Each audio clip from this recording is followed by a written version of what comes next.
Glória a Deus. Meus irmãos, mais uma vez, a paz do Senhor. Abra a vossa Bíblia comigo no Evangelho de Jesus Cristo, segundo escreveu Mateus, no seu capítulo 18, no seu verso 21. Nós vamos ler acerca da parábola do servo incompassivo. A parábola do servo incompassivo. Pode sentar mesmo, tá? Se quiser ficar sentado, em pé, você não sabe, tá? Diz assim a poderosa palavra, Mateus capítulo 28, verso 21. Mateus 18, aliás, tá? Desculpa. Mateus 18, verso 21.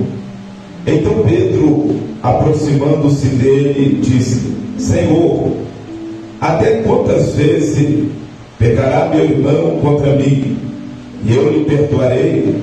Até 7? Jesus lhe disse: não te digo que até 7, mas até 70 vezes 7. Por isso o reino dos céus pode comparar-se a um certo rei que quis fazer conta com seu servo. Começando a fazer conta, foi-lhe apresentado um que lhe devia 10.000 talentos.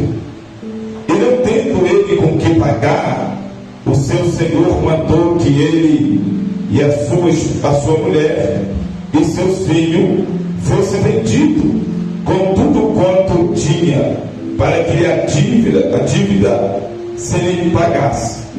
Então aquele servo, prostrando-se, adorava, dizendo: Senhor, seja generoso para comigo, tudo te pagarei. Então o senhor daquele servo, movido de íntima compaixão, soltou e perdoou a dívida.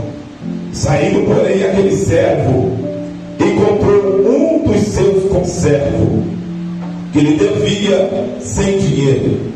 Lançando a mão dele, sufocava, dizendo: paga-me o que deve. Então o seu conservo, prostrando-se aos seus pés, rogava-lhe, dizendo: seja generoso para comigo, e tudo te pagarei. Ele, porém, não quis, antes foi encerrá-lo na prisão até que pagasse a dívida. Vendo, pois, o seu conservo o que acontecia, contristaram-se muito e foram e declarar ao seu senhor tudo o que se passa. Então o seu senhor chamou-o à sua presença e disse-lhe: servo malvado, perdoar-te toda aquela dívida, por que me suplicaste? Não devia tu igualmente ter compaixão do teu companheiro, como eu também tive misericórdia de ti? Indignado, o seu senhor o entregou aos atormentadores. Diga comigo: atormentadores. Até que pagasse tudo o que devia. Assim os fará também meu Pai Celestial, se do coração não perdoares cada um ao seu irmão e as suas ofensas. Glória a Deus. Pode se sentar. Meus irmãos, escute bem. Essa parábola, ela é muito forte. É algo que acontece constantemente dentro da igreja. E dentro daqui, nós vamos falar aqui de um senhor, vamos falar de um servo e vamos falar de um conservo. Então são 3 personagens. E os irmãos vão ver que nós cristãos estamos incluídos aqui. Nós somos servo, podemos ter conservo, mas nós temos um Senhor. Nós temos um Senhor. E esse Senhor, Ele nos perdoou todos os nossos pecados. Você pode entender essa palavra? Escute bem. Inicia a palavra dizendo: então Pedro aproximou-se dele e disse: Senhor, quantas quantas vezes pecará meu irmão contra mim e eu lhe perdoarei? Até 7. Então inicia-se a palavra Pedro perguntando: Senhor, quantas vezes o meu irmão pecará contra mim e eu perdoarei? Até 7 vezes? Então Jesus responde para Pedro. Jesus lhe disse: não te digo que até 7, mas até 70 vezes 7. Isso é num dia, irmão, dá 490 vezes. Então você e eu tem que perdoar nosso irmão 490 vezes no dia. Aquela pessoa irou você, aquela pessoa brigou com você, te ofendeu, mas ela se arrependeu e disse assim: Pastor Carlos, me perdoa. Eu tenho que perdoar ela. 1, 2, 3, 4, 5, 6, 7. Pedro parou no 7. Pedro disse: Senhor, até 7 vezes. Jesus disse: não. Eu te digo que 70 vezes 7 dá 490 vezes no dia. Ninguém vai pegar contra você assim no dia, né? Ninguém vai chegar para você e te pedir perdão 490 vezes no dia.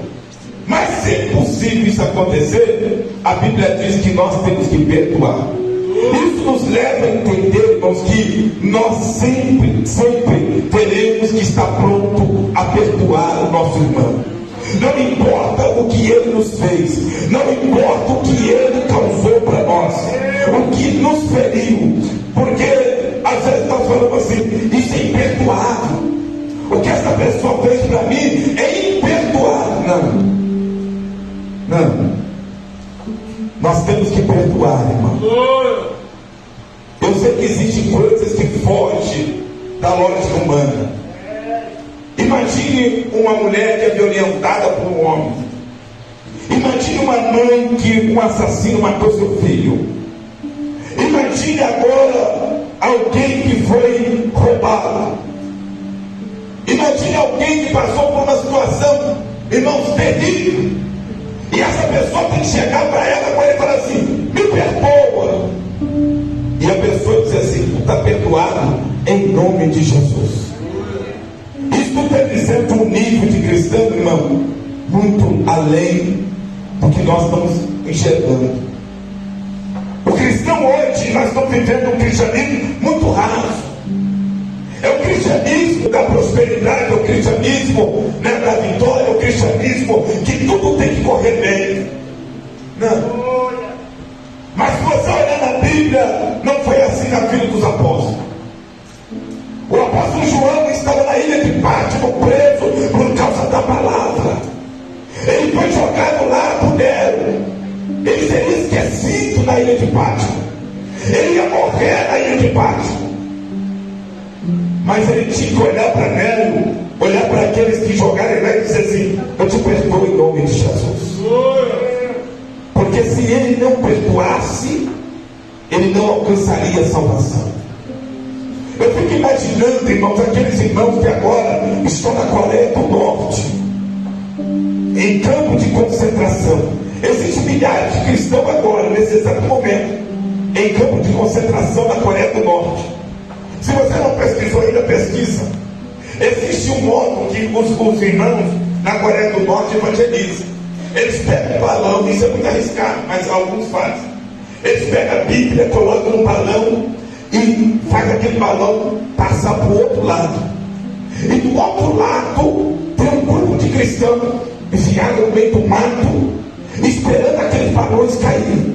Só que os soldados coreanos também estão naquele lugar, porque eles sabem que os cristãos estão soltando os balões com Bíblia para poder evangelizar o povo. E se pegar, a sentença é morte. O campo de concentração, nunca mais sai de lá. Morre no campo de concentração. Agora imagine esses irmãos. Eles têm que olhar para essas pessoas colocarem no campo de concentração, passando fome, sendo judiados, mulheres sendo estrupadas, jovens, e dizer: eu te perdoo em nome de Jesus. Eu te perdoo em nome de Jesus. Não pode ser igual o pastor Carlos, qualquer coisa que é dar uma voadora. Não pode. Tem que perdoar. Não é verdade? Então mostra como que nós estamos longe do evangelho verdadeiro e genuíno. Queremos que Cristo apareça para nós.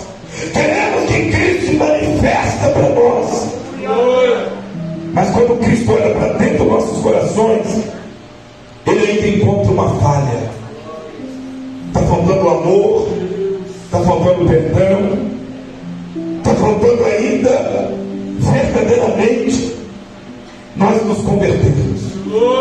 Aí Jesus olha para Pedro e diz assim: olha, o reino de Deus, ele disse, por isso o reino dos céus pode comparar-se a um certo rei que quis fazer conta com seus servos. Você quer uma parábola é uma história. Jesus então vai contar uma história para eles entenderem, para ficar mais compreensível a memória de quem estava ouvindo. Então Jesus ele diz assim: olha, o reino dos céus pode se comparar a um certo rei que quis fazer conta com seus servos. Jesus disse: olha, tinha um rei e ele tinha servos, e esse servo devia muito para o rei. E o rei disse: olha, chegou a hora de cobrar a dívida dos meus servos. Tem que pagar. É como a Receita Federal hoje, irmão. A Receita Federal, ela não envia para ninguém. Se você deve a Receita Federal, vamos falar com português claro, você está no sal. Você está no sal. Ou você paga, ou você vai preso. Ou você fica com uma dívida visível, eles vão bloquear os seus bens, eles vão fazer um inferno na tua vida até você pagar. Não tem como correr da Receita Federal. Você fica com uma dívida direta com o governo. O rei disse: olha, eu preciso ver a lista das pessoas que estão me devendo. Eram meus servos, são meus servos, mas estão me devendo. Então o rei, Jesus disse assim: olha, 24, e começando a fazer conta, foi-lhe apresentado um que lhe devia 10.000 talentos. Olha, ele devia 10.000 talentos. A Bíblia vai dizer agora, olha, escute bem, ele devia 10.000 talentos, e não tendo ele com que pagar, ele não tinha com que pagar o seu senhor. O seu senhor mandou que ele e a sua mulher e seus filhos fossem vendidos. Ó, você lembra da história de Eliseu? Aquela mulher disse assim, a viúva: meu senhor, tu sabes que o teu servo, o meu marido, ele era fiel a Deus, só que ele morreu e deixou dívida, e eu não tenho que pagar. E o rei mandou agora pegar os meus filhos para poder pagar a dívida. Eliseu vai intervir agora na história dessa mulher, porque senão ela perdia os filhos. É exatamente o que está acontecendo aqui. Agora o rei manda prender ele, a mulher e os filhos, e diz: vai pagar a dívida, vão vender eles para eles pagar a dívida. Escute o que ele vai fazer agora. A Bíblia diz que ele não tem com que pagar. Ó, o que ele vai fazer? Verso 26. Então aquele servo, prostrando-se, adorava e dizendo: Senhor, seja generoso para comigo e tudo te pagarei. Irmão, não é assim quando nós estamos devendo. Nós queremos achar um modo de pagar. Não tendo que pagar, ele vai se prostrar. A Bíblia diz que ele vai prestar uma adoração. Ele dobra o joelho e começa a adorar o seu Senhor. Ele diz: Senhor, seja generoso para comigo.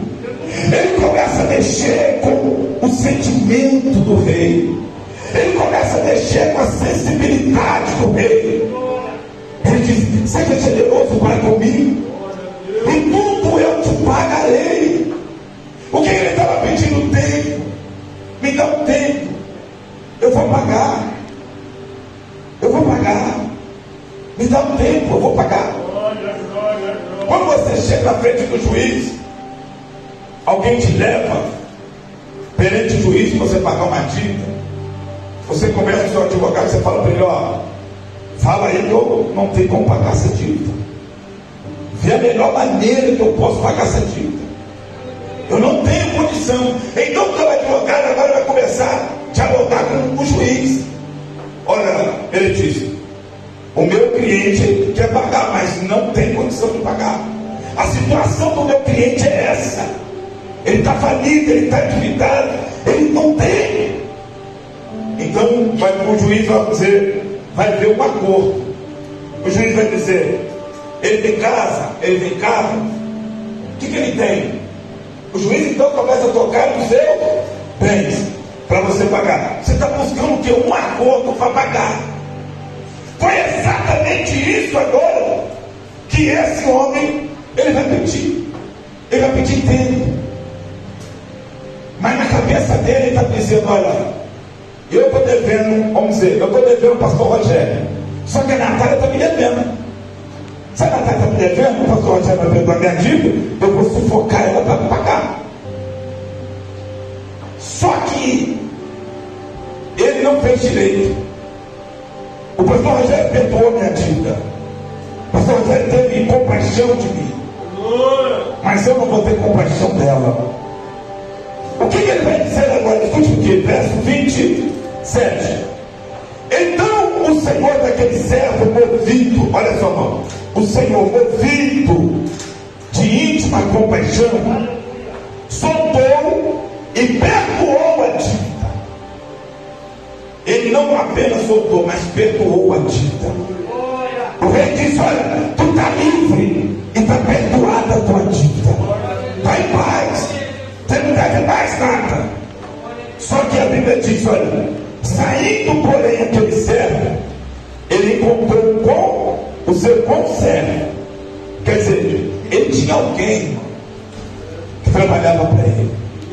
Ele tinha alguém, irmãos, que devia ele. Ele vai dizer aqui agora, escute bem. Ele vai dizer que lhe devia sem dinheiro. Era muito menos a dívida dele. Aqui ele devia 10 talentos. O outro devia 100 dinheiro para ele. A dívida era muito abaixo do que ele devia para o seu senhor. Mas escute bem. Ele vai dizer agora aqui, ó. Deixa eu achar aqui que eu me perdi. E lançando a mão dele, sufocava, dizendo, paga-me o que me deve. Então o seu conservo prostrou-se aos seus pés e rogava-lhe, dizendo, seja generoso para comigo e tudo te pagarei. Você lembra que ele fez isso? Ele se prostrou, ele adorou, e ele disse, seja generoso para comigo e tudo eu te pagarei. O rei disse, tá bom, pode soltar ele, está perdoado a dívida. Vamos ver se ele fez a mesma coisa? Vamos ver? Ele, porém, não quis. Antes foi encerrado na prisão, até que lhe pagasse a dívida. Quer dizer, ele suplicou por misericórdia, ele suplicou por compaixão. Mas quando chegou a hora dele ser misericordioso, chegou a hora dele ter compaixão, ele não quis ter compaixão. Não é exatamente isso que a gente faz, irmão? Essa história se repete todo dia. A gente quer misericórdia, a gente quer compaixão, mas na hora de ter compaixão do próximo, a gente fala dessa forma: se lasca ele, não é comigo. Ele mereceu isso mesmo, né? Ele mereceu, ele está recebendo o que ele mereceu. Como diz uma, é melhor chorar a mãe dele que a minha. Essas são as palavras que nós ouvimos todos os dias. Só que tem um Senhor que perdoou a nossa dívida, que está olhando lá de cima. E ele está dizendo: olha, eu perdoei. Quando você suplicou, perdoei.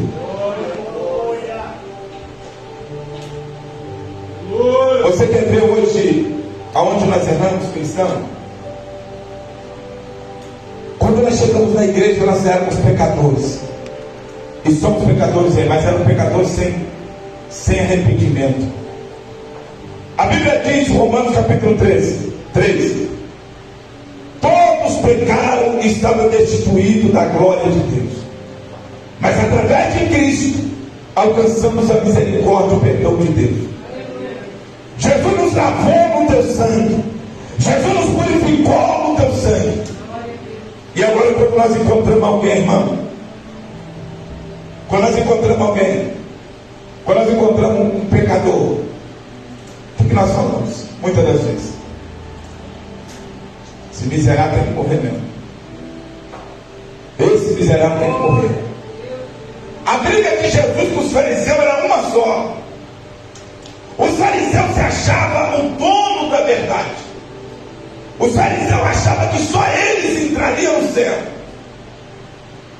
E Jesus fazia diferente. Jesus não andava com rei, Jesus não andava com santos, Jesus não andava com profetas. Aonde Jesus andava? Jesus andava no meio das prostitutas, no meio dos doentes, no meio dos pecadores. Jesus tinha prazer em comer com eles. Jesus nos orienta, irmãos, quando for fazer uma festa, isso é orientação de Jesus. Não chama quem pode retribuir você, chama quem não pode. Vê na sua vizinhança quem não pode retribuir. Por exemplo, você vai fazer uma janta. Quem você pensa em chamar? Eu vou chamar o vereador, eu vou chamar o empresário, eu vou chamar aquela pessoa que é influente, porque na sua ideia essa pessoa vai retribuir isso. Você chama ela hoje e amanhã ela te chama. Jesus disse: está errado. Jesus disse: chama quem não pode te retribuir, alimenta quem não pode te alimentar, veste quem não pode vestir, porque quando você fizer isto, o teu Pai Celestial, Ele há de agradar de ti. Essa é a receita que Jesus deu. É para nós fazermos o contrário. Quando os judeus estavam em festa, Jesus não estava na festa. A Bíblia diz, João capítulo 5: e procuraram com Jesus na festa. Mas aonde estava Jesus? Jesus estava lá no meio dos doentes, curando eles, libertando, curando, expulsando os demônios. E alguém pergunta: ele não veio na festa? Ele não veio, cadê ele? Jesus não tinha prazer nisso. Jesus, ele estava onde tinha problema. E o fariseu era o contrário. Quando eles viam Jesus no meio dos pecadores, ele dizia: se ele fosse profeta, ele não comeria com os pecadores. Hoje é difícil. Existem duas coisas hoje que é muito difícil. Existe o lado do julgamento e existe o lado da vigilância. Mas a igreja não pode fugir da sua tarefa. Qual é a tarefa da igreja? Pregar para os pecadores. Por isso nós temos que entrar em boca de fumo. Por isso nós temos que pregar para a prostituta, para a homossexual, para a lésbica. Agora, entenda uma coisa: é para pregar, não é para fazer o que eles fazem. Não é para voltar para eles, é para eles voltar para Deus.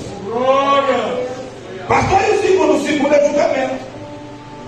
Porque se alguém me vê andando com uma mulher da vida, vai dizer: ei, missionário, pastor Carlos vai andando com aquela prostituta lá, você viu?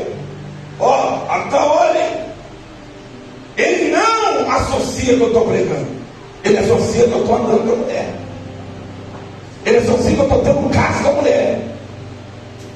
O julgamento. E quem julga é crente, quem julga é cristão,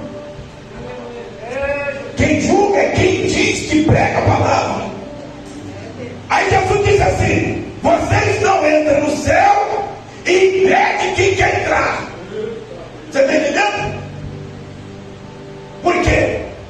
Se entrar uma mulher aqui, eu já falei isso, entra uma mulher da vida aqui, que não, todo mundo sabe que é a mulher da vida. As mulheres que têm marido, que se diz cristã, já começam a catucar o marido, dar beliscão no marido, dizer para ele: não olha não, hein? Não olha não, hein? Essa B vem para cá para arrumar o marido dos outros. Como é que a mulher vai ficar dentro do ambiente desse? Se entra uma pessoa que matou, é matador. Já matou muito. E ele agora quer o perdão de Deus. Aconteceu isso com Paulo, quando Paulo entra na igreja. O primeiro a julgar foi Ananias. Ananias olha para Jesus e diz: Senhor, muito eu tenho ouvido falar acerca desse homem. Como que o Senhor quer que eu pregue para esse homem? E quando Paulo entra na igreja, a igreja ficou assim: será que ele está salvo mesmo? Será que ele não está armando para nós? Será que ele não está aqui amando do rei para nos matar? Pedro, Paulo, aliás, foi preciso sair da igreja, ficar 14 anos escondido. Aí quando Paulo escreve a sua segunda carta aos Coríntios, Paulo diz assim: eu não sei se é no corpo ou se é fora do corpo. Eu só sei que um homem, ele foi arrebatado até o terceiro céu e viu coisas inefáveis. A igreja esqueceu Paulo. Se Barnabé não lembra de Paulo, irmãos, Paulo não entrava na história. Se dependesse da igreja, a igreja não aceitava Paulo. Quando alguém disse: Barnabé precisa fazer missões, Barnabé diz: lembra de Paulo. Vamos buscar Paulo. Vamos buscar ele, porque ele está preparado, ele está orando. Mas a igreja não lembrou de Paulo, porque a igreja julgava Paulo pela a sua vida antiga. A pessoa não tem culpa, irmão, tudo serve para a glória de Deus. É por isso que quando alguém diz para mim: pastor, alguém foi para a macumba, eu digo: deixe mesmo para a macumba. Eu quero que ele vá para a macumba, fique demoniado e vem por ir para nós expulsar esse demônio, porque vai dar testemunho. Tem que ter testemunho. Mas alguém precisa pregar, alguém precisa orar, alguém precisa interceder, alguém precisa ser misericordioso, alguém precisa não perdoar, alguém precisa. Nós somos chamados cristãos porque nós somos parecidos com Cristo. Nós somos parecidos. É porque nós pregamos ou porque nós vivemos aquilo que pregamos? É porque nós vivemos aquilo que pregamos. Então nós precisamos entender isso. Vamos partir para o fim. Olha o que diz a Bíblia: vendo pois os seus conservos o que acontecia, contristaram-se muito e foram reclamar ao seu senhor tudo o que se passava.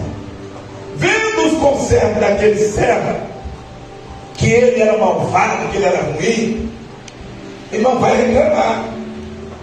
Falou: peraí, ele foi perdoado e ele não quer perdoar, e lançou na prisão e disse que só sai de lá quando pagar tudo. E foram para o servo, para o seu senhor, e disse: Senhor, sabe aquele teu conservo, aquele teu servo? O senhor perdoou a dívida dele, né? Perdoei. Então, ele não perdoou a dívida do seu conservo, judiou e colocou na prisão. Está lá na prisão. Aí agora o seu senhor vai atrás dele. Escute bem. Então o seu senhor chamou a sua presença e disse: servo malvado. Essa é a referência que Deus vai nos dar, irmão. Se nós tivermos essa atitude, esse comportamento, a palavra de Deus para nós é essa: servo malvado, servo mau. Eu perdoei as tuas dívidas, eu perdoei os seus pecados. Por que você não perdoa agora o próximo? Aí ele disse agora, escute bem: perdoei toda aquela dívida, porque me suplicaste. Não é assim? Quando nós estamos em oração, a oração não começa pedindo, Eu digo que a oração tem várias fases. Eu classifico em 7 fases, mais ou menos. Mas a primeira fase da oração é essa aqui. É você se humilhar. Pedir perdão a Deus. Senhor, me perdoa. Senhor, tem misericórdia de mim. Senhor, me perdoa. Hoje eu falei isso, hoje eu fiz isso, hoje eu fiquei irritado, hoje eu fiquei nervoso, hoje eu discuti com fulano. Me perdoa, Senhor. Aí a Bíblia diz, João, no capítulo 1 João, capítulo 9, no capítulo 1, verso 9, diz: se confessarem os vossos pecados, Ele é poderoso para perdoar os vossos pecados. Então, há uma garantia de Deus pela sua palavra. Se nós confessarmos os nossos pecados, Ele é poderoso para perdoar os nossos pecados. Aí vamos lá, para vocês entenderem. Verso 33. Não devia tu, isso é o seu Senhor falando com o servo, não devia tu igualmente ter compaixão do teu companheiro, como eu também tive misericórdia de ti? Foi a pergunta que ele fez. Aí o servo, o seu Senhor já não está mais bonzinho, está indignado. Indignado, o seu Senhor entregou aos atormentadores. Vou fazer uma pausa aqui, um parênteses. Esses atormentadores aqui são demônios, viu? Se nós não perdoar as pessoas que estão à nossa volta, a falta do perdão, Deus pode te entregar a demônios. Escute bem, a demônios. Esses atormentadores aqui são demônios. É por isso que eu falo sempre aqui que cristão não tem porquê, cristão verdadeiro, andar depressivo. O que nós vemos hoje dentro das igrejas, cristãos sendo atormentados, sem paz.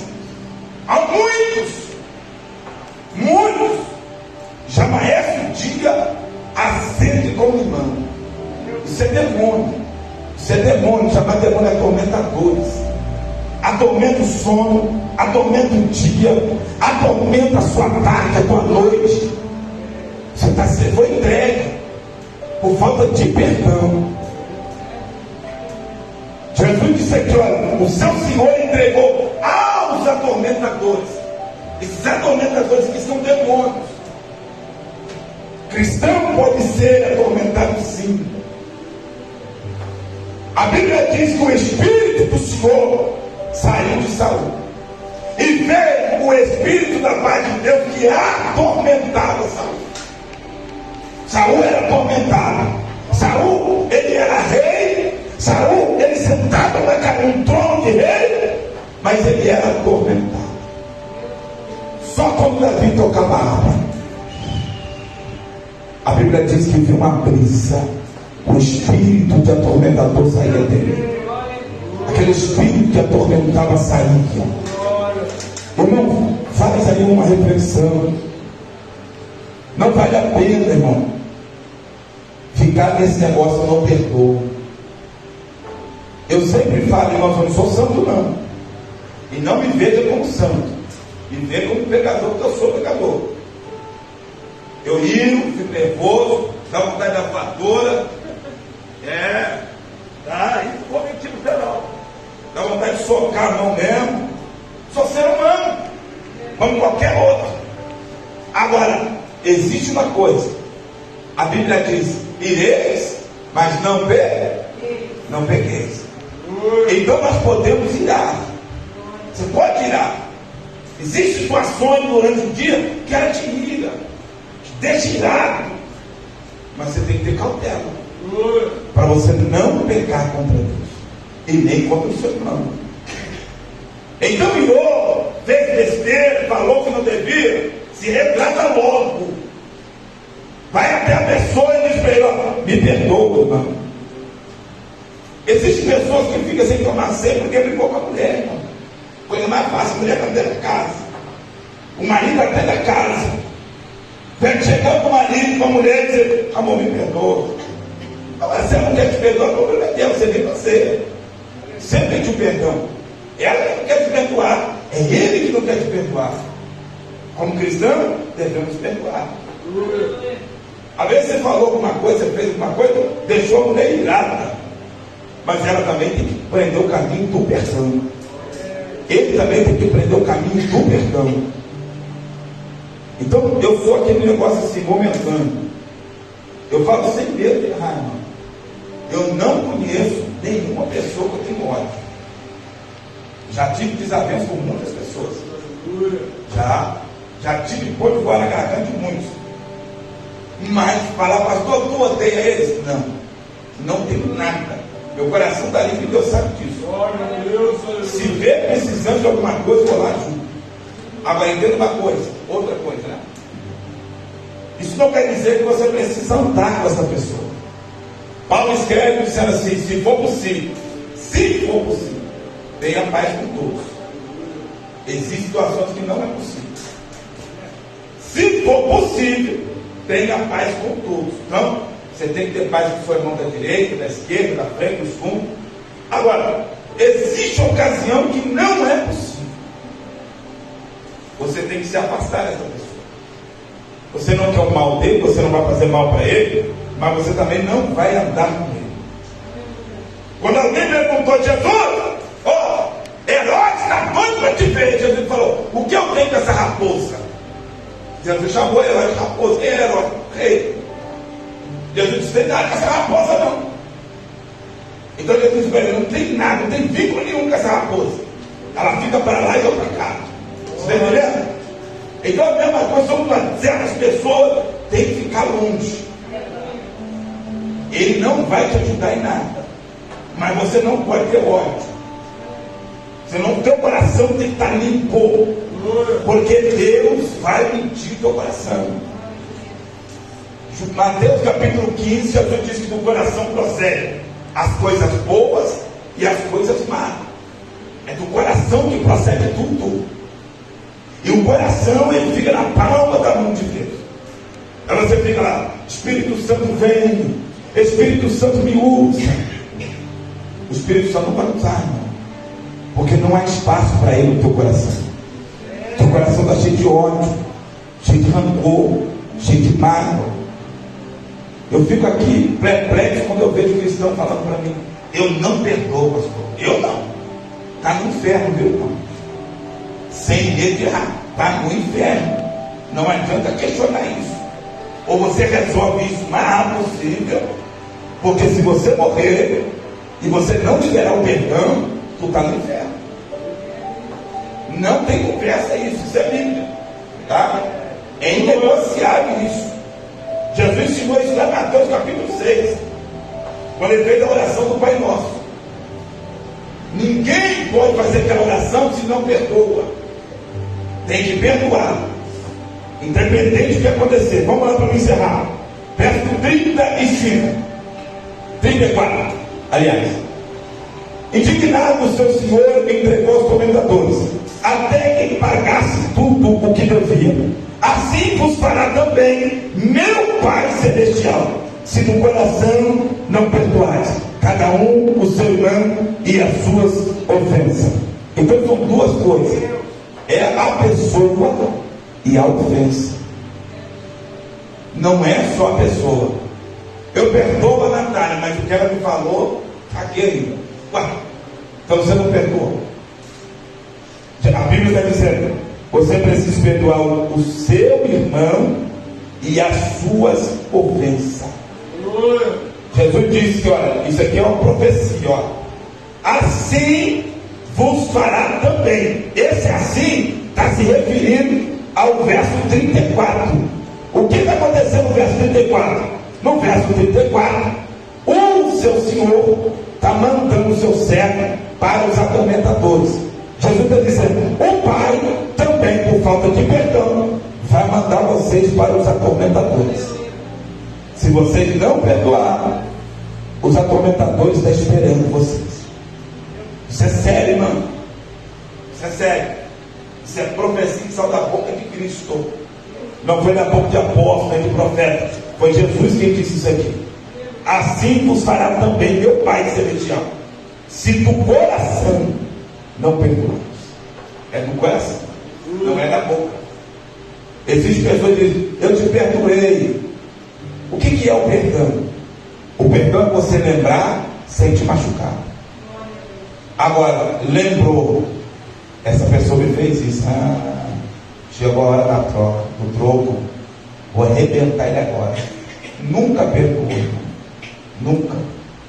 Sabe?